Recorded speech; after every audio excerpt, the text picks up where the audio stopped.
How's it, guys? Alright, so just checking up on the cattle as I always do this time of the day. It's just after 6 p.m. We've had some very hot days the last while, temperatures of 37, 38 degrees Celsius. I'm not sure what that is Fahrenheit, but it's probably close to 100 if I have to take a guess. Anyhow, when it's that hot, typically during the day when it's hot, the animals don't graze very much. And you'll find them all laying underneath the trees in the shade resting. And it becomes difficult to see if there's any animals that are off or sick. Excuse me. Healthy animals graze and they eat well. So you want to catch them. They're my sons in the background with their PCPs. But anyway, you want to catch them when they're grazing. That's where you can see if any animals are sick or off. At the same time, I want to check up on the bulls and see if they're doing what they're supposed to do. The red bull's been a little bit quiet the last couple of days, and I was concerned that there might be something wrong with them. But I think at the end of the day, it's just the black bull who's been showing his dominance. So yeah, I'm here checking the cows quickly. You can see the sun is just about setting. Checking up, especially on the calves. The older animals won't tend to get sick very easily, but because we've got a high tick load in this specific camp, calves can quickly and easily, get sick. They haven't built up the resistance. They're not as tough as the older animals. So it's a good thing to check up on them and make sure that they're okay. As long as they're grazing, they're healthy. Sick animals don't graze. Healthy animals graze. This used to be years ago, 30, 40 years ago, this used to be a feedlot where cattle were fed before my time in any case.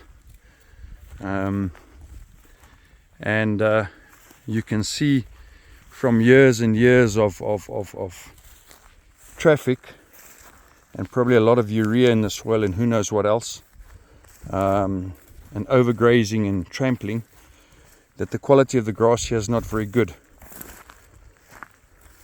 A lot of bush here, a little bit of grass here and there, but we graze it as well as we can.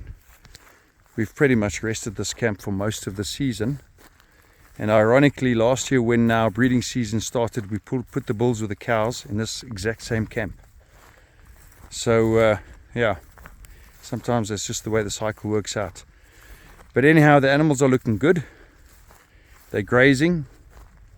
Typically early morning and late afternoon when it's cooler is when they tend to graze most, and obviously during the night.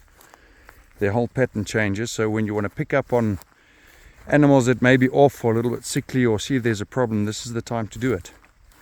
I'm too darn lazy to get up at 5 a.m. to do this. It's a lot more convenient to do it this time of the day. It's also a time of the day that's quiet, It's as if life slows down. You get to walk between the animals, you can actually enjoy them more, you relax a bit, you de-stress. It's a time of the day that I actually love. There's the black bull. He was busy with number 12 this morning, and I just want to see which cow is his favorite this afternoon. It's quite interesting. These bulls are short, they're short, stocky animals, and last season I was concerned whether they would actually be able to do the job on the bigger cows, and our biggest cow calved, number 24. So one often underestimates their abilities. But he's over this side looking after this lady over here. There's 22. Man, what a beautiful cow. Feminine, everything we're looking for in a female. I just want to see what her tick load looks like. Yes, she has some ticks, but there are others that are worse. There we are, he's following her. I think that's 22 if I'm not mistaken. This red cow over here. Yeah, she's on heat. Oh, look on the back end. Now, I don't know if you can see. I hope I've got it on camera. The moment she climbed up, there's a mucus that came out the back end. And that's just perfect a perfect example of an animal that's in heat. That's a perfect example of an animal that's in heat, and the fact that the three of them are here together, it means that 22 is probably coming close to heat as well. That's number 20 in any case. That's climbed her. So yes, they stimulate each other, they give off hormones, they give off pheromones. As the one comes on heat, she stimulates the others to come on heat. And he's got to do the job. He's healthy. It's important to check the health of your bulls as well when they're in the camps. There are only 2 of them. And we'll be doing pregnancy checks probably in about 3 or 4 months' time. So by that time your breeding season's over, and if there's a problem with one of your bulls, then you've lost your opportunity. Then your whole cycle is out. So both bulls are healthy. All the animals look healthy. They're all grazing. There's nothing here that seems to be off, lying down. Heads down. That's what I want to see. Heads down. They're all looking happy. They're looking chirpy. That's all that we're looking for. Anyhow, just thought I'd share that with you.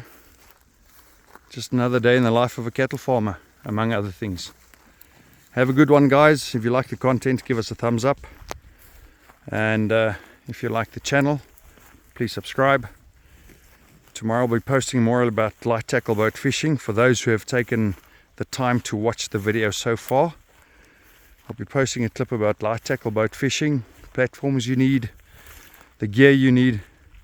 Next weekend we have a league. So I'll make a plan to get some clips on the actual fishing there for those who are interested in that side of things. Anyway, have a good one, guys. Cheers.